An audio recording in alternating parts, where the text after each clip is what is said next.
Alright, what's up students? Today I'm going to be going over lesson 7.1, which is about the laws of exponents. And technically you guys should have already seen this kind of thing, so it's called review. But I'm going to talk about it as if you guys have never seen this before.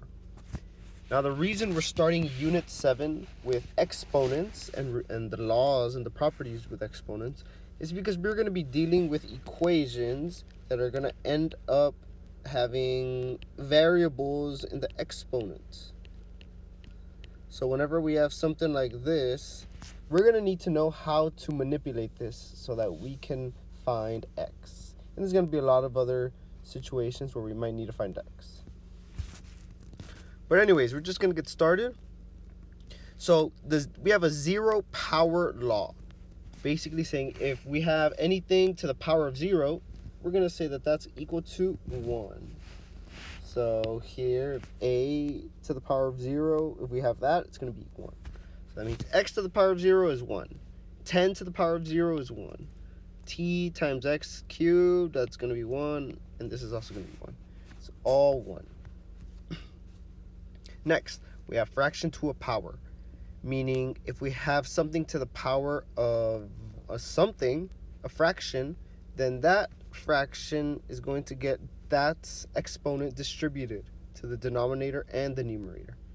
So basically, if we have something like this, 3 over t squared, this 2 is going to go to both of those things. We're going to end up with 3 squared divided by t squared.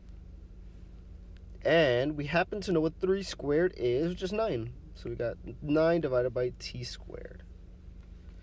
So for this one, we got h divided by 2 to the power of w. That is the same thing as writing this. We don't know what w is. It's just a variable. So we could just write it as an exponent like that. Okay. Now we got product to a power. It's pretty much the same thing. If we have two numbers multiplied to each other, it's going to get distributed to each one of the things inside. So for example, we see this 3, that 3 goes to the 2, the x, and the t. So we end up with 2 cubed, x cubed, and t cubed. Basically means, well, 2 times 2 times 2 is 8, and x cubed, that stays the same, and t cubed also. So this thing also just distributes. So we end up with x cubed, y cubed. Okay, next one, we've actually gone over this law before. It is for rational exponents, which means we have exponents that are fractions. What we used to do is we used to do a little arrow like that, saying that the denominator was going to go outside of a radical. So here, since the 7 is at the bottom, we're going to have a little radical 7, and then t to the 4th. Same thing for this one. We end up with a 2 on the outside and a to the 1st. But for this one, it's important to realize that we could write it just like that, and it's the same exact thing. We don't need to write the 2 on the outside or the 1 on the inside. Next thing, we got product of powers. And I'll especially note these two. These are probably the two most prevalent ones, just so you guys keep it in your mind. But whenever we're multiplying two terms, like how we have here, a and a, we are going to add the exponents. So if we're multiplying, we're going to add, like that's how it's showing here. And with an example, that's going to look like t, and we're multiplying these two things. So these two things are going to be added up there, meaning we have t to the 6th. Same thing for this one. We got y, and we're just going to add the exponents. And even though it's negative, it's still the same thing.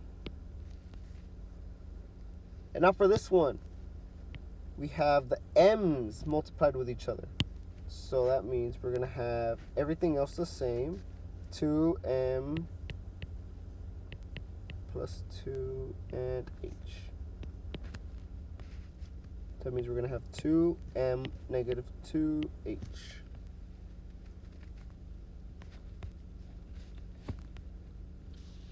Next thing, when you're dividing terms, you want to subtract. So it's the opposite. In the previous example, if we multiplied it, we added them. But now for dividing, it's going to be subtraction. So the way that looks like in this one is that you need to see the terms that are being subtracted. So I see the y's right there. We're subtracting y's. That means we're going to have x, y, 3 minus 2. So 3 minus 2 is going to be y to the 1. Okay, for this one, we have the w's being divided, but we also have these numbers on the outside, 4 and 2. So that means 4 divided by 2 is going to be 2. We're going to have the w and then 3 minus 5, since we're dividing. All of that is going to be divided by t.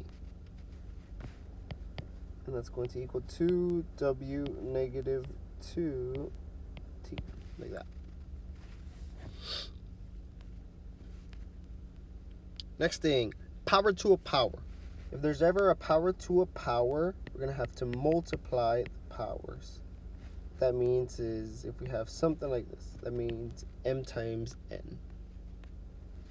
So let's practice one of the other properties. We have to get this 4 and distribute it to all the other things inside.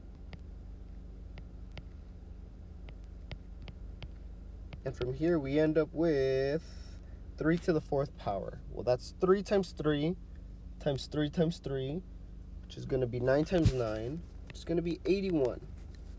And then d to the 4th, f to the 4th. Okay, pretty simple. But now this next one has it distributed as well, but it's also going to be distributed to those exponents that are already there. So, okay, we have 2 to the 4th. We have t to the 3rd, but it's being multiplied by the other 4. And we also have f to the 5th, but it's multiplied by that 4. Meaning we have 2 times 2 times 2 times 2. That's 4 times 4, which is 16. T to the 12th, f to the 20th. That's our answer for that one. Now the last rule that we have is for negative exponents. Basically, if there is a negative exponent, we are going to flip the fraction and then switch the symbol. So I'll actually use the word change. Okay, so for example, we have this negative m. If we have a negative exponent, we're going to flip it, like how it flipped down here, and the negative turns into positive. Alternatively, if we have a fraction like this with a negative exponent, the a and the b flip around. So let's look at this one. We have a negative 3, or h to the power of negative 3. That's going to be the same thing as 1 divided by h to the 3rd. Next thing, we're going to have t to the negative 3rd, which is going to be t to the negative 3rd divided by nm. So since it's negative, the exponent right here, we know that it flips. And we also know that that exponent gets distributed to everything into the fraction. And now for this one, the only two things that have a negative exponent are these, the d and the s. And that basically means that those are the only two things that are going to flip. So I'll write the s in the back, then I'll write the d over here in the front. And just remember, once you flip it, the negative goes away. Okay, so I'm going to move over to the assignment so that you guys understand what I'm asking for. So using the laws of exponents, you need to simplify the following exponential expressions. And up here, you're going to have the rule in which you're going to need to follow for each one of these examples. For each of these types of questions, for a total of 10. And I'm going to do one for each section so that you guys know exactly how you're meant to do it.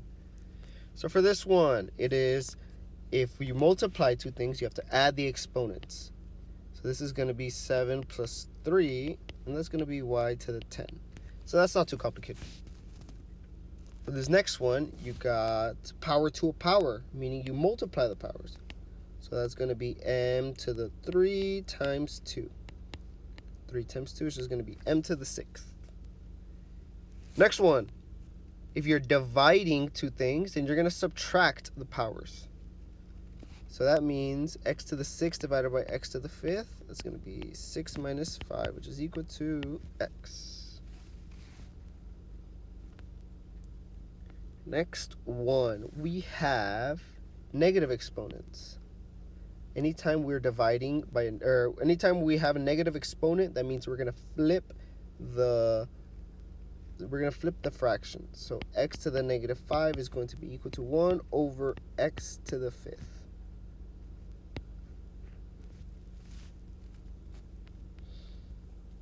Okay, for this one, it's pretty simple. We want to distribute things into the fraction.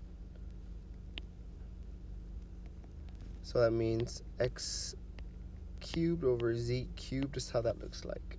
Keep in mind, we want to multiply these two things. Remember, power to a power, you multiply the power. Okay, for this one, same thing. We want to distribute with the same idea. I'll do this one, actually.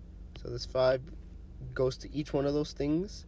So we're going to have x 2 times 5, and then y 3 times 5. That's going to be equal to x to the 10, y to the 15. Okay, if we have a fraction and a negative exponent, it's going to flip around the numbers so that we get rid of the negative, and then the exponent gets applied to both of those things. So for example, 1 over x to the power of negative 2 is going to be x over 1, and they're both going to be squared. We know that x squared is just x squared, and 1 squared is just going to be 1, so we know that that's just x squared. For this one, remember that it just distributes into there as well. So we're going to end up with x squared times, well, first, let me flip it, y divided by x squared, and just remember that that 5 stays there. That's going to be y to the 5th over x to the 10th. Next one, we have this one where you just need to make sure that if you see a 1/2, it's the same thing as square root x. For this one, it's nearly identical. The only difference is instead of a square root, you're going to have a cube root. And you denote that by putting an x. And now more generally, if you have just something, an exponent to the power, or an exponent as a fraction, you're going to get that 3 and you're going to take it out, put it on the outside. Any number that's left over stays there. So hopefully you can use all of this information to finish the notes and finish this assignment as well.